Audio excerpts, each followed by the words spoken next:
कोल्हापुरातील CPR रुग्णालयात आयोजित रक्तदान शिबिरात 500 पेक्षा अधिक रक्तदात्यांनी रक्तदान केलं।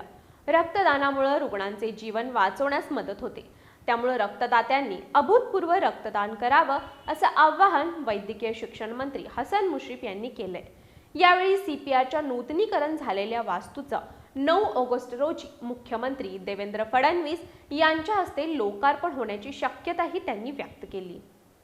राज्याचे तत्कालीन उपमुख्यमंत्री स्वर्गीय अजित पवार यांच्या जयंती दिनानिमित्त आणि मुख्यमंत्री देवेंद्र फडणवीस यांच्या वाढदिवसाचं औचित्य साधून कोल्हापुरातील CPR रुग्णालयात रक्तदान आणि विशेष आरोग्य तपासणी शिबिराचं आयोजन करण्यात आलं होतं।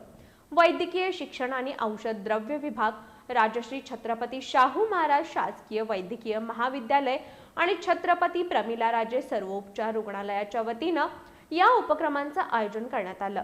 या शिबिराच्या उद्घाटन प्रसंगी वैद्यकीय शिक्षण मंत्री हसन मुश्रीफ यांनी रक्तदानाचं महत्त्व अधोरेखित केलं।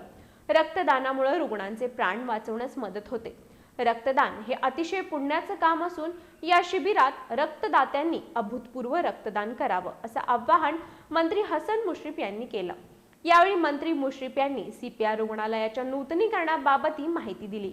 सुमारे 200 कोटी रुपयांहून अधिक खर्च करून CPR रुग्णालयाचं नूतनीकरण करण्यात आलंय। या नूतनीकरण झालेल्या वास्तूचं येत्या 9 ऑगस्ट रोजी मुख्यमंत्री देवेंद्र फडणवीस यांच्या हस्ते लोकार्पण होण्याची शक्यता आहे। तत्पूर्वी CPR मधील विभाग प्रमुखांनी रुग्णालयासाठी आवश्यक असलेल्या सोयी सुविधांची मागणी तातडीने सादर करावी। त्या सर्व सुविधा पूर्ण करण्याचा प्रयत्न केला जाईल असं आश्वासनही मंत्री मुश्रीफ यांनी दिलं। यावेळी स्वर्गीय अजित पवार यांच्या आठवणींना उजाळा देताना मंत्री हसन मुश्रीफ भावुक झाले। कार्यक्रमात 5 रक्तदात्यांना प्रातिनिधिक स्वरूपात प्रमाणपत्रांचं वितरण करण्यात आलं, तर दिवसभरात 500 पेक्षा अधिक रक्तदात्यांनी रक्तदान केलं। यावेळी वैद्यकीय अधिकारी, डॉक्टर, नर्सेस आणि वैद्यकीय महाविद्यालयातील विद्यार्थी मोठ्या संख्येने उपस्थित होते।